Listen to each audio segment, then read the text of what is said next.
Hello and welcome to all our viewers in Nigeria and around the world to News Cycle on Global Television. Coming to you live from the nation's capital, Abuja, I am Ramsey Enoch. A quick reminder that Global Television is on DSTV channel 365 and Star Times 276. Vice President Kashim Shettima has responded to the tragic attack by Boko Haram insurgents in Darajamal community, Bama local government area of Borno State, offering deep condolence to the bereaved families and assuring them that the federal government is committed to bringing the perpetrators to justice. A statement by the Vice President's spokesman, Stanley Nwocha, reiterated that President Bola Tinubu has ordered armed forces to immediately review security operations across Nigeria, including the deployment of advanced military hardware and surveillance equipment. Borno State Governor Babagana Zulum has visited Daral Jamal, a town at the border with Cameroon that hosts a military base under heavy military escort. The governor, whose visit follows a terror attack that killed 63 people, including 5 soldiers, said the terrorists unleashed the mayhem on the 2 where residents had been returned a month earlier from a displacement camp. Uyi Agbomofuegbe reports.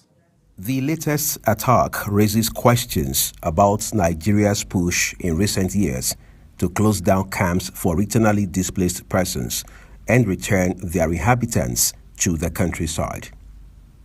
Governor Zulum confirmed to journalists at the scene of the attack the casualty figure. It's very sad.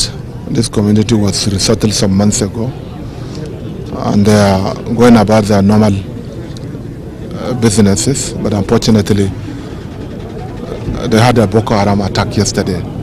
So we are here purposely to commiserate with them and to build their resilience. As of now, we confirm that 63 have lost their lives. Yes, both the civilians and the army. But the civilian casualties are more. While jihadist violence has waned since the peak of the Boko Haram insurgency between 2013 and 2015, militants, including rival Islamic State's West African province, continue to launch attacks across rural areas in the northeast, a situation that has now made Governor Zulum to say the numerical strength of the Nigerian army requires an upward review. The numerical strength of the Nigerian army is not enough to contain the situation. Residents said the attack began around 8:30 p.m. local time when dozens of fighters arrived on motorbikes firing assault rifles and torching homes. Uyi Agbomofuegbe reporting for Global TV News. More than 6,400 candidates who sat for the 2025 Unified Tertiary Matriculation Examination are now under review for suspected malpractice. This follows the submission of a report by JAMB's Special Committee on Examination Infractions. Global Television's Priscilla Obasi reports from Abuja. At the JAMB headquarters in Buhari, Abuja, the chairman of the committee, Dr. Jake Ebele, said examination malpractice in Nigeria has become highly organized, technology-driven, and culturally normalized. The report uncovered over 4,200 cases of fingerprint blending, 190 cases of AI-assisted image morphing, as well as fraud involving multiple national identity number registrations and false declarations.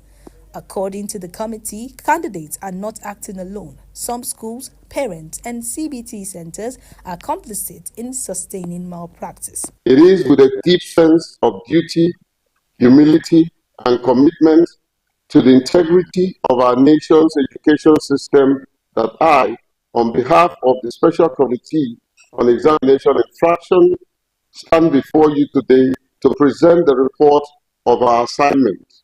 The committee recommended tougher measures such as AI-powered monitoring, cancellation of fraudulent results, prosecution of offenders, and a nationwide Integrity First campaign.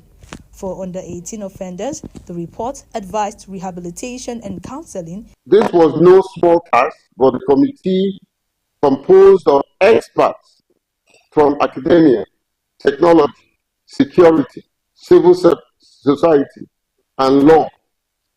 JAMB Registrar Professor Ishaq Oloyede welcomed the report and assured that its findings will guide reform aimed at restoring credibility in the admissions process. We are confident that the report we are receiving is thorough, evidence-based, uncompromising in its pursuit of the truth, and will be very useful to the development of education in this country. With the latest revelations, the fight against malpractice intensifies. The real test may be whether students, schools, and parents are willing to embrace integrity as the only path to success. Priscilla Obasi, Global Television News, Abuja. Pedestrian bridges are meant to save lives, but in Abuja, many residents continue to risk theirs by crossing busy highways instead of using them. Despite more than 15 pedestrian bridges across the city, poor planning, insecurity, and neglect have turned many of these structures into unsafe and underused facilities. Our correspondent Sadia Yakubu report on the safety concern and challenges facing pedestrian bridges in the Federal Capital Territory. Not the same way. One day, the legacy, something must change. Pedestrian bridges are often located far from bus stops or common crossing points. Residents prefer to dash across expressways, since walking to and from bridges is seen as time-consuming. Many bridges lack lighting and security, making them dangerous after dark. Some have become hotspots for criminal activities. The use of pedestrian is for the ease and safety for the walker, people who normally cross the road, and the safety of accident and any other incident that may occur by the roadside.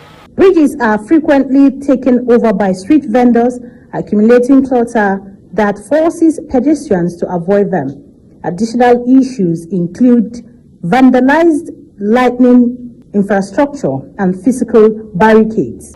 So, some people, they are eager to move in, and they are not used for climbing this barrier bridge, so which is not good. This is protecting our life and our property. But I don't know, some people we are advising they should not be cross the road. But what the action that this government is trying, we appreciate it.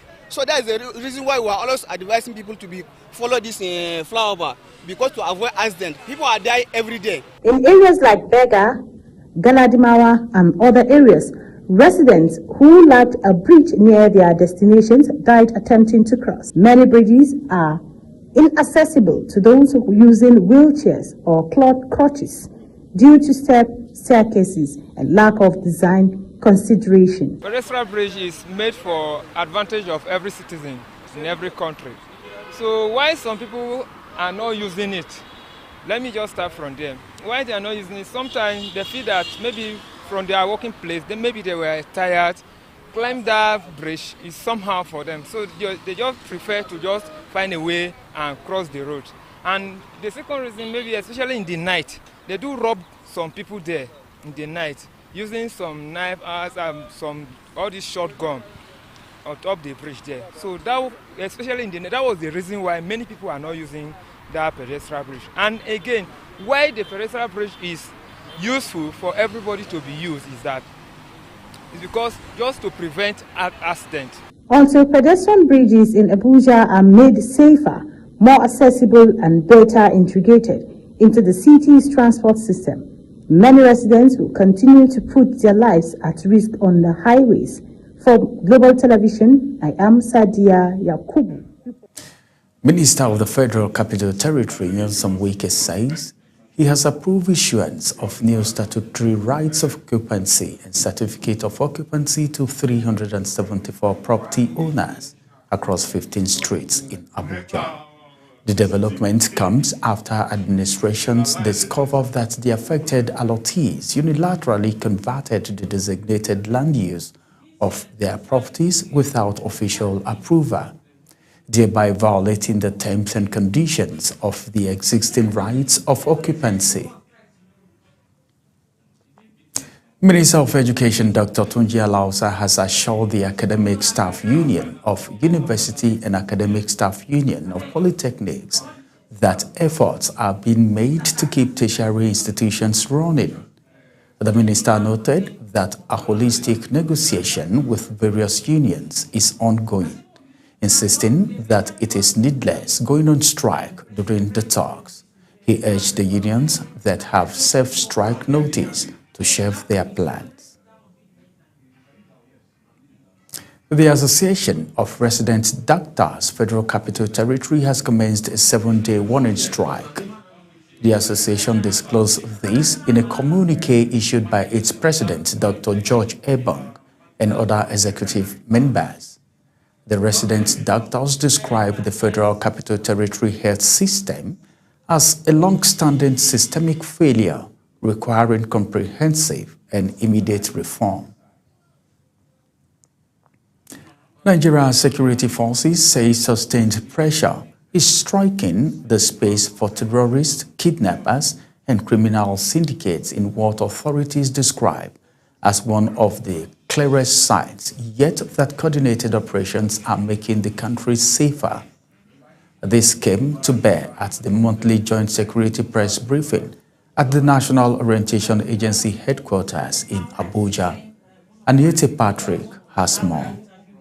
From military airstrikes in Zamfara that killed 30 terrorists to police crackdowns that rescued 141 kidnapped victims, August was a month of intense operations.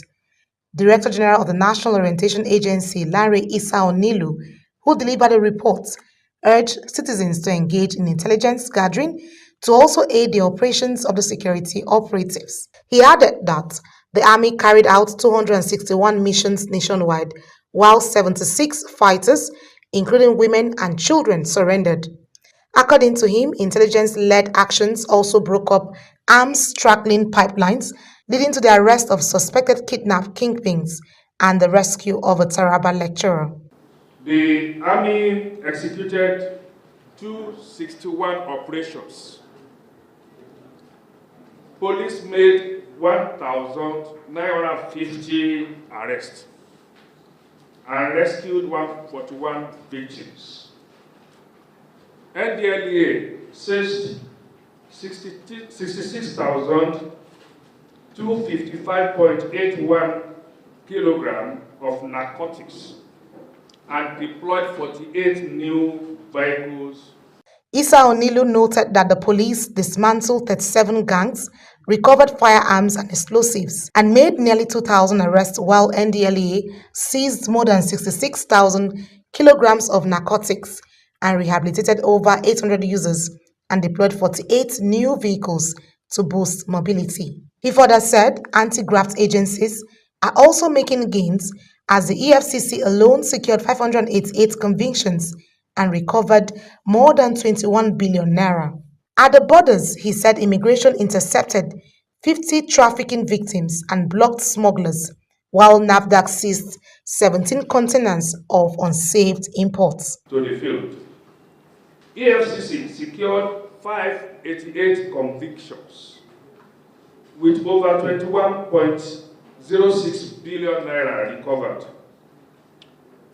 NAFDAC seized 17 containers of falsified and unsafe goods, and immigration strengthened border control with 10,803 visas approved, targeted deniers and trafficking victim interceptions were also recorded. Officials say these successes reflect better intelligence sharing, stronger interagency collaboration, and more direct communication with the public to counter misinformation. Anita Patrick, reporting for Global TV. The federal government has launched the renewed Hope Empowerment Program for widows and survivors of gender-based violence in Benue State. Benue correspondent Felicity Dere reports from Government House in Makurdi, where the program focused on empowering women. According to the latest figures from the National Bureau of Statistics, unemployment and underemployment continue to weigh heavily on the nation's workforce, while some progress has been recorded in self-employment and small-scale ventures. The formal job market has remained tight. Nigerians interviewed by Global Television in Abuja stressed that government alone cannot tackle the crisis, insisting that private sector investment and job creation are equally essential. Government cannot employ every youth. Are you getting? If government can employ, like, let's say 60% of the youth, it's okay. But I want the youth to be self-reliant. Read their course that when you come out, whether government white-collar job or not, you can be self-reliant. I think, like, if the government can, bring up initiatives to support private businesses, maybe even come up with other different initiatives that can help unemployment. And yeah, basically I think it's just something that the government and the private sector can work hand in hand. Nigerians warn that unless urgent reforms are made to stimulate industries, strengthen education and vocational training, and attract investment, the country may continue to face rising poverty and inequality. Somebody is 70 and is still working, you cannot be effective and you want that person to deliver. Meanwhile, every year we have thousands of graduates coming out of school.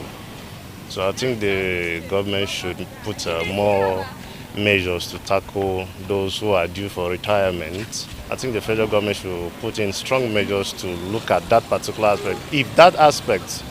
Well, the government can do more because they are the custodian of the Constitution. So there are so many policies that they can create which can benefit the youth.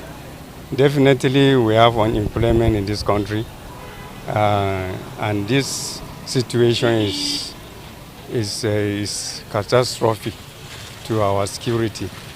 If you employ people to work now, thief no go there. All this rubbish thing where people do, no go do now.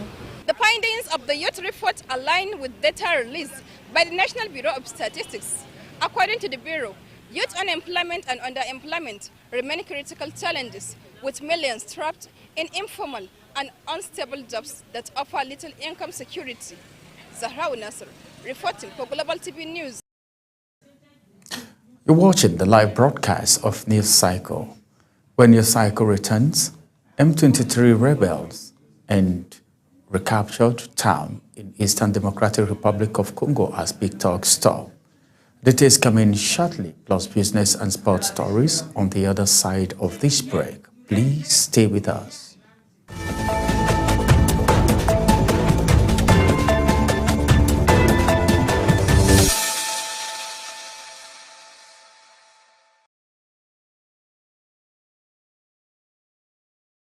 Welcome back. Now let's take you to the world of business, where the Minister of Finance and Coordinating Minister of the Economy, Wale Edom, says Nigeria's bold economic reforms are beginning to yield results, with debt levels becoming more sustainable and investors' confidence returning. Edom says this at the 11th Annual Conference and General Assembly of the West African Association of Public Accounts Committee, that is WAAPAC, organized by the House of Representatives Public Accounts Committee, tagged Strengthening Parliamentary Oversight of Public Debt. Anette Patrick reports. The Minister of Finance and the Coordinating Minister of the Economy, Wale Edom, acknowledged that Nigeria, like many countries in West Africa, faces significant fiscal challenges, including elevated debt, service costs, constrained revenues, and rising demands for public spending. Edu noted that reforms under President Bola Tinubu, such as the removal of fuel subsidies, liberation of the exchange rate, and tax reforms are improving investor confidence and expanding fiscal space. He maintained that reforms implemented are reversing negative trends and setting the country on a sustainable growth path. The theme of this conference, strengthening parliamentary oversight of public debt, the role of finance and public accounts committees, is both apt and it is timely. The message is clear. We must act decisively to strengthen oversight, deepen fiscal discipline, and ensure that public resources deliver real and measurable value. Speaker of the House of Representatives, Tajuddin Abbas, warned that Nigeria's debt has hit a critical level of 149 trillion naira, urging stronger parliamentary oversight of borrowing. Represented by the House leader, Julius Ihonvbere, highlighted the structure of Africa's debt, noting that 35% is owned to Western private lenders, 39% to multilateral institutions like the IMF and World Bank, 13% to bilateral creditors, and 12% to China. Urgent need for a stronger oversight, transparent borrowing practices, and a collective resolve to ensure that tangible economic and social returns match. Chairman of the House of Representatives Committee on Public Accounts, Bamidele Salam, disclosed that the committee recovered over 200 billion naira in lost revenues for the federal government within the last 1 year. Salam said the recoveries were part of the series of reforms to strengthen fiscal accountability in Nigeria.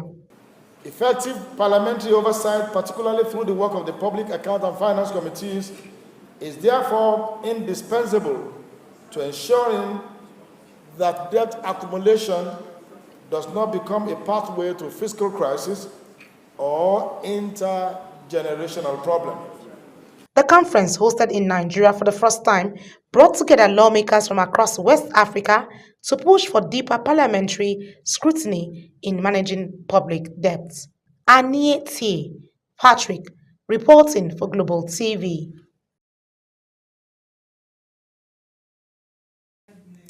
And now on the foreign scene, in Eastern Democratic Republic of Congo, group have recaptured the town of Shao in North Kivu province, just 1 day after it briefly fell under control of the Congolese army and pro-government Wazalendo militia. Residents say the rebels launched a surprise offensive early, forcing the Wazalendo to retreat. The two of Shao sits in Masisi territory, a region rich in gold, cobalt, and tantalum, and a hotbed of violence for over 3 months as rebels and government forces battle for control. Norwegians are heading to the polls in a closely watched election that could reshape the country's political future as global uncertainty mounts from the tariff threat by U.S. President Donald Trump to the war in Ukraine. Voters are weighing stability against calls for change. Mukhtar Kasim reports. Norway votes in what analysts describe as one of its most unpredictable elections in recent years. Polls give Prime Minister Jonas Gahr Store's Labour Party a slight edge, with geopolitical uncertainty expected to bolster the case for continuity. In the campaign trail, however, domestic concerns have dominated rising living costs, healthcare, education, and a divisive debate over abolishing the wealth tax. The first projected results are expected shortly after polls close at 7 o'clock GMT. As a NATO member sharing a border with Russia, Norway remains sensitive to global tensions. Analysts say President Donald Trump's tariff threats and the ongoing war in Ukraine could sway voters to stick with an experienced government. Store, who served as foreign minister 2 decades ago, is seen as a steady hand, but the path ahead is complicated. Store's Labour Party may need backing from 4 other left-leaning groups to retain power. Divisions over oil drilling and ties with the European Union remains sharp within the bloc. Meanwhile, the far left is pushing for Norway's Sovereignty Wealth Fund to divest from Israel, a move Labour resists. On the streets of Oslo, some voters are calling for continuity, while others want new impulses and fresh leadership. Former Prime Minister Erna Solberg's Conservatives face stiff competition from the populist Progress Party, whose leaders, Sylvie Lushong, has surged in polls but remains a polarizing figure. Mukhtar Kasem, reporting for Global Television News. Now to the world of sports. The leadership of the Nigerian community in South Africa has announced plans to mobilize massive support for the Super Eagles ahead of Tuesday's crucial World Cup qualifiers against Bafana Bafana in Bloemfontein. President of the Nigerian Union in South Africa, Smart Mobi, confirmed the umbrella body representing Nigerians in South Africa will visit Bloemfontein to rally support for the national team. The Group C encounter at the Toyota Stadium represents a vital fixture for Nigeria's World Cup qualification hopes, with the Super Eagles needing victory to keep alive their chances of reaching the 2026 tournament. That's it on Global TV News Cycle. A quick reminder that Global TV is on DSTV channel 365 and Star Times channel 276. Kindly follow us across all social media platforms now showing on your screen using @Global TV NG. I am Ramsey Enoch Agbo. Thank you for watching.